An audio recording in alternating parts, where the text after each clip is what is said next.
ஊழியக்காரர் போனார். அவர் போய் பார்த்துட்டு அவரோட ஐக்கியப்பட்டுட்டு நல்லா ஜெபிச்சுட்டு கடந்து வரும்போது ஃப்ளைட்டுக்கு டிக்கெட் கிடச்சிருச்சு. ஆனால் அந்த ஃப்ளைட்டில் போகிறதுக்கான சீட்டு கிடைக்கல. முன்னாடி இப்போல்லாம் அப்படி கிடையாது, லாங் பேக். அப்போ அந்த பெரிய ஊழியக்காரர் வந்து இந்த ஃப்ளைட்டில் பிரயாணம் பண்ணுறவங்கள பார்த்து அவங்க உட்காந்துருப்பாங்க லவுஞ்சில், ஒரு ரிக்வெஸ்ட் பண்ணுறார், யாராவது ஒருத்தர் உங்கள் சீட்டை விட்டு கொடுங்க, உங்கள் டிக்கெட்டை சரண்டர் பண்ணிங்கன்னா இந்த ஊழியக்காரர் அவருடைய நாட்டுக்கு கடந்து போவார், அவருக்கு நிறையா ஊழியம் இருக்குன்னு சொல்லும்போது ஒருத்தருமே முன் வரல. ஆனால் ஒரே ஒரு யங் மேன் அவர் எந்திரிச்சு வந்தார். என்னுடைய நான் டிக்கெட்டை சரண்டர் பண்ணிடுறேன் சார், அவர் வேணால் போட்டோம், நான் வேணால் நாளைக்கு என்ன செஞ்சுக்கிறேன் போய்க்கிறேன்னு சொல்லும் பொழுது சரண்டர் பண்ணாங்க. அந்த டிக்கெட்டை அவர் ஏற்கனவே எடுத்ததுனால அவருக்கு ஓகே ஆயிடுச்சு. அப்போ இந்த தேவனால் வல்லமை பயன்படுத்தப்படுகிற அந்த ஊழியர் அந்த யங்மேனை கூப்பிட்டு, யங்மேன் இங்கே வாங்க, வந்துட்டு நீங்கள் இந்த உதவியை செய்ததுனால இந்த நாட்டில் மிகப்பெரிய பணக்காரர்கள் ஒருவராய் நீ மாற்றப்படுவாய். அல்லேலூயா. நீ கர்த்தர் உனக்கு ஒரு ஊழியத்தை கொடுப்பார். அந்த ஊழியத்தில் அற்புதங்களும் அடையாளங்களும் மிகுதியாய் நடக்கும். உன்னுடைய தனிப்பட்ட வாழ்க்கையிலும் நீ தேவனோடு நெருங்கி இருப்பாய் அப்படின்னு சொல்லி 3 வகையான பிளஸ்ஸிங்கை அவர் மேலே சொல்லிட்டு அவர் போயிட்டார். 25 வருடங்கள் கழித்து அந்த யங் மேன் ஒரு ஊழியனாக ஒரு ஸ்டேஜில் நிற்கிறார். அவரை குறித்த பயோகிராஃபி சொல்லப்படும் போது சொல்கிறாங்க, இந்த நாட்டில் இவர் 4வது பணக்காரன். அல்லேலூயா, அல்லேலூயா சொல்லுங்கள், சும்மா கையை தட்டுங்க. அல்லேலூயா. நமக்கும் பணத்துக்கும் சம்பந்தம் இல்லாத மாதிரி உட்கார்ந்துருக்கக்கூடாது. அல்லேலூயா. பணமோ எல்லாவற்றுக்கும் உதவும்.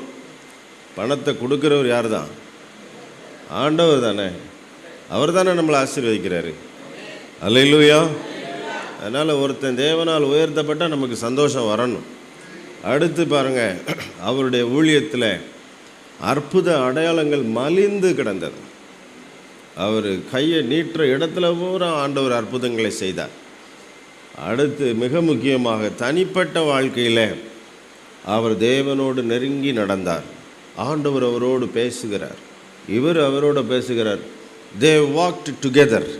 அவங்க ஒருமனப்பட்டு சஞ்சரித்தார்கள், நடந்தாங்க, வாழ்ந்தார்கள். ஆண்டவரும் அந்த யங் மேன் அவர் 25 வருடம் கழித்து இதெல்லாம் நிறைவேறிற்று. அப்போது ஒரு தேவனுடைய மனிதனுடைய வாயிலிருந்து புறப்படுகிற வார்த்தைகள் நிச்சயமாக எஃபெக்டிவாக இருக்கும். அல்லேலூயா. ஸோ நீங்கள் என்ன பண்ணணுன்னா, நீங்கள் போகிற இடத்துல, ஊழியத்தில், தனிப்பட்ட ஜீவியத்தில் நீங்கள் ஜனங்களை உங்ககிட்ட வர்ற எல்லாரையும் என்ன செய்ய வேண்டியதான்? ஆசீர்வதிக்கணும். அல்லேலூயா. ஆசீர்வதிக்கிறது மிகவும் ஆண்டவருக்கு பிடிக்குது. இப்போ ஈசாக்கினுடைய மனைவிக்கு நல்லா தெரியுது, இந்த மனுஷன் வாயை திறந்து எதையாவது சொல்லிட்டான்னா அது அப்படியே என்ன ஆயிரும்? நடந்துடும். ஆசீர்வதிக்க போகிறேங்கிறோம். நம்முடைய மூத்த மகனை என்ன செய்யணுங்கிறாரு? ஆசீர்வதிக்க போகிறேங்கிறார். ஆசீர்வதிக்கிறதுனா என்னது? நல்ல திருப்தியாக சாப்பிட்டுட்டு என்ன நீ மாறணுமோ, என்னென்ன மாதிரிலாம் நீ இருக்கணுமோ அப்படின்னு இவர் நினைக்கிறாரோ அதை பூரா சொல்ல வேண்டியதான். அல்லேலூயா. ரொம்ப சவுண்டு கம்மியாக இருக்குது.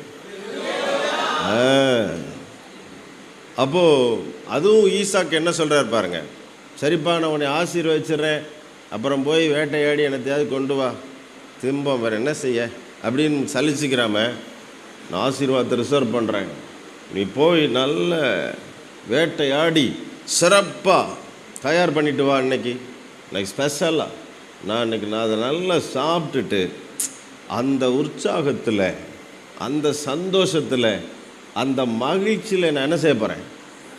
ஆசீர்வதிக்க போகிறேன். ஆசீர்வதிக்கிறதுக்கே ஒரு உந்துகோல் வேண்டியிருக்கு பாருங்க. அல்லேலூயா.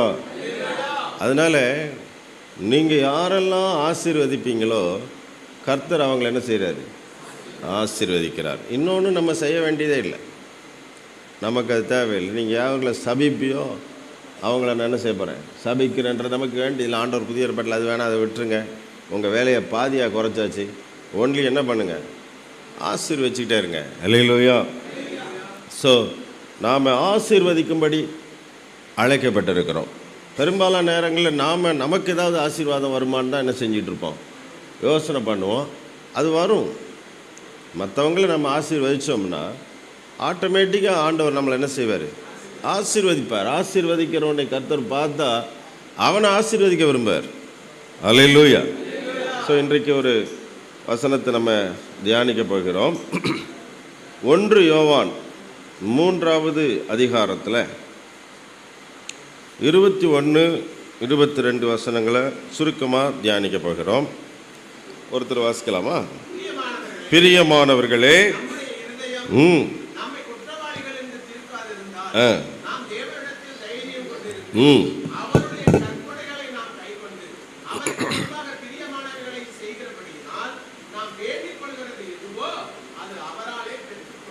Praise the Lord. அல்லேலூயா.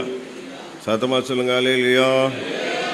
ஆமாம், ஒரு மணி நேரத்துக்கு இதே டெம்போவை மெயின்டைன் பண்ணுங்க. அதுக்கப்புறம் புஷ்ன்னு விட்டாலும் பரவாயில்ல.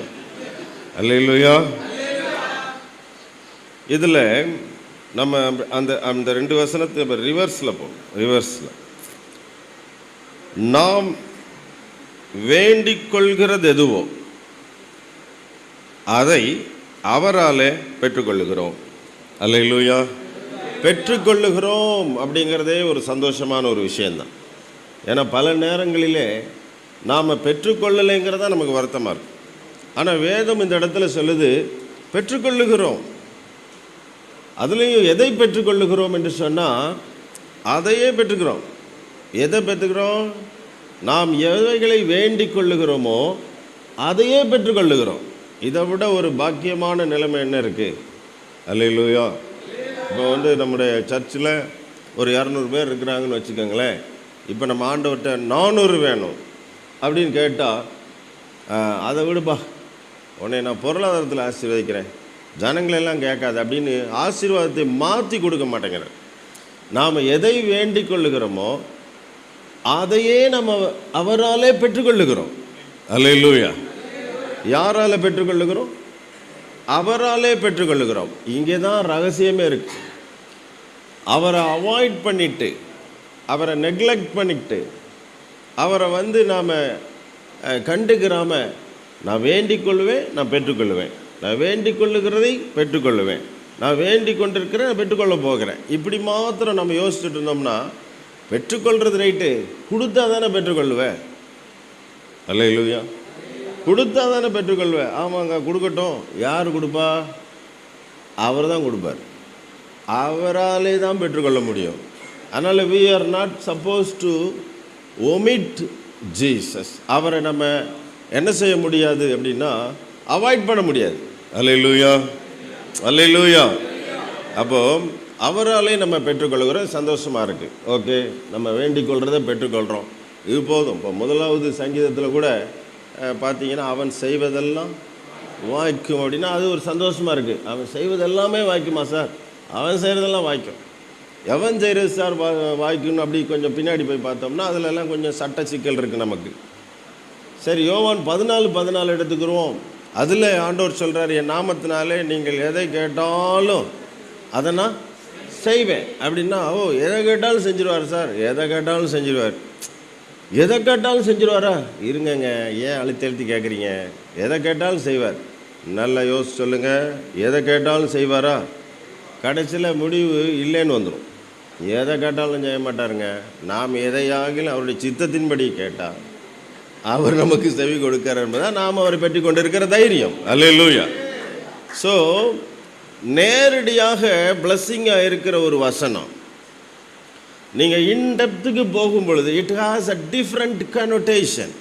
அது வித்தியாசமான ஒரு அர்த்தத்தை கொடுக்கும். அதில் தான் நம்ம ஏமாந்துருவோம். பொதுவாக சூப்பர் ஃப்ளூவஸாக வேதத்தை வாசிக்கிறவங்க, மேல் போக்கா வசனத்தை வாசிக்கிறவங்க ஒரு ஆசீர்வாதமான வசனத்தை பார்த்தோன்னே அப்படியா பிரைஸ் தி லார்ட். சூப்பராக இருக்கே, ஆண்டவர் நம்மளை ஆசீர்வதிக்கிறேன்லாம் சொல்லிட்டாரு. ஆசீர்வதிக்கிறேன்னு தான் சொல்கிறாரு. ஆனால் அதுக்கு முன்னாடி சில கமாண்ட்மெண்ட்டுகளை கொடுத்து வச்சுருக்கிறார். இதெல்லாம் செஞ்சால் தான் நான் உன்னை ஆசீர்வதிப்பேன். அல்லேலூயா, அல்லேலூயா. நீங்கள் ரொம்ப தியானிச்சுக்கிட்டே இருக்கிறீங்க, அதான் வாயில் என்ன வரமாட்டேங்குது, அல்லேலூயா வரமாட்டேங்குது. நீங்கள் வீட்டில் தான் போய் தியானிக்கணும். இங்கே நான் சொல்கிறத என்ன செய்யணும், கொஞ்சம் கவனித்து என்னை உற்சாகப்படுத்தணும் நீங்கள். அல்லேலூயா. இது நல்லாயிருக்கு. அப்போது ஃபஸ்ட்டு பாயிண்ட் என்ன அப்படின்னு சொன்னால், நம்ம வேண்டிக் கொள்கிறதுவோ அதை அவராலே பெற்றுக்கொள்கிறோம். இது ரிசல்ட்டு. This is inference. இதுதான் முடிவு. நல்லா இருக்குல்ல முடிவு, நல்ல முடிவாக இருக்குது. வேண்டிக் கொள்கிறது எதுவோ அதை அவரால் நம்ம என்ன செய்கிறோம், பெற்றுக்கொள்ளுகிறோம். ஓகே, அப்போ அதில் எதுவும் ட்ரபுள் இருக்கா சார், அது ஏதாவது அதில் ஹிஞ்ச் இருக்கா, ஸ்டிங்ஸ் இருக்கா அப்படின்னா இருக்குது. என்னதுன்னு சொன்னால், அங்கே கண்டிஷன் ஒன்று வைக்கிறார். என்ன கண்டிஷன் வைக்கிறார் சொன்னால், அவருடைய கற்பனைகளை நாம் கை கொண்டு அவருக்கு முன்பாக பிரியமானவைகளை செய்கிறபடியினால். அல்லேலூயா. அப்போ என்ன கண்டிஷன், அவருடைய கற்பனைகளை நம்ம என்ன செய்யணும், கை கொள்ள வேண்டும். அது மாத்திரம் இல்லை, அவருக்கு முன்பாக பிரியமானவைகளை செய்யணும். சில பேர் கற்பனைகளை கை கொள்வாங்க, ஓகே நோ ப்ராப்ளம், அதில் என்ன இருக்குது. இப்போ அந்த ஐஸ்வர்யவானவரிய வாலிபன் கூட கேட்குறான், ஆண்டவரே நல்ல போதகரே, நித்திய ஜீவனை நான் சுதந்திரிக்கிறதுக்கு என்ன செய்யணும் அப்படின்னு கேட்குறேன். அது நான் இருக்கிறதுல பெஸ்ட்டு கொஸ்டின் நான் நினைக்கிறேன். பெஸ்ட்டு கொஸ்டின், அருமையான கொஸ்டின். அதை யார்கிட்ட கேட்கணுமோ கரெக்டாக அவர்கிட்ட கேட்குறான் பாருங்கள். எவ்வளோ ஆப்டாக இருக்குது பாருங்களேன். நித்திய ஜீவனை பற்றி நீங்கள் வேறு யார்கிட்ட கேட்டாலும் செகண்ட் ஹேண்ட் இன்ஃபர்மேஷனாக தான் இருக்கும். இவர்கிட்ட ஃபஸ்ட்டு ஹேண்ட் இன்ஃபர்மேஷன் வருது. அல்லேலூயா. அப்போது ஆண்டவர் சொல்கிறாரு, ரொம்ப சிம்பிள்ப்பா, ரொம்ப சிம்பிள். என்ன செய்யணும், நீ கற்பனைகளை கை கொள்ளு, அவ்வளோதான், சிம்பிள் தான். கற்பனைகளை கை கொள். அப்போ கற்பனைகளை கை கொள்றதா இது ரொம்ப ஈஸியாவில் இருக்குது.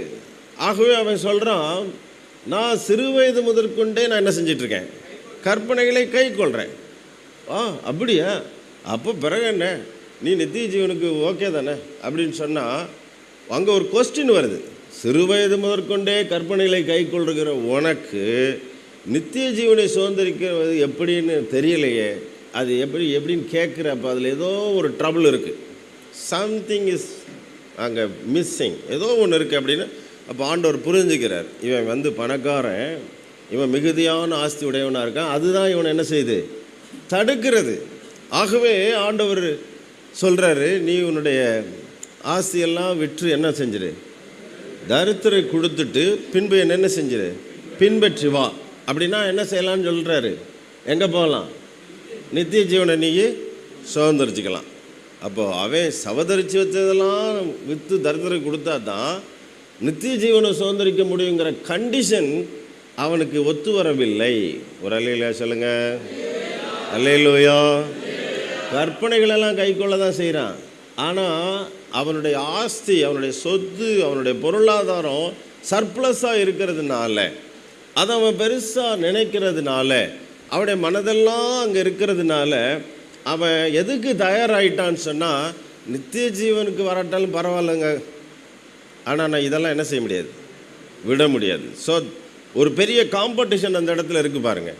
நித்திய ஜீவனா அல்லது என்னுடைய சொத்தா அப்படின்னு ஒரு ஒரு ஒரு பாயிண்ட்டுக்கு வெர்ஜுக்கு வரும் பொழுது அவன் எதை தெரிஞ்செடுக்கிறான் பாருங்களேன், அவன் துக்கத்தோடு போயிட்டான். That means he is not interested. எதுக்கு இன்ட்ரெஸ்டாக இல்லை, நித்திய ஜீவனுக்கு வர்றதுக்கே இப்போ அவனுக்கு இன்ட்ரெஸ்ட் போச்சு.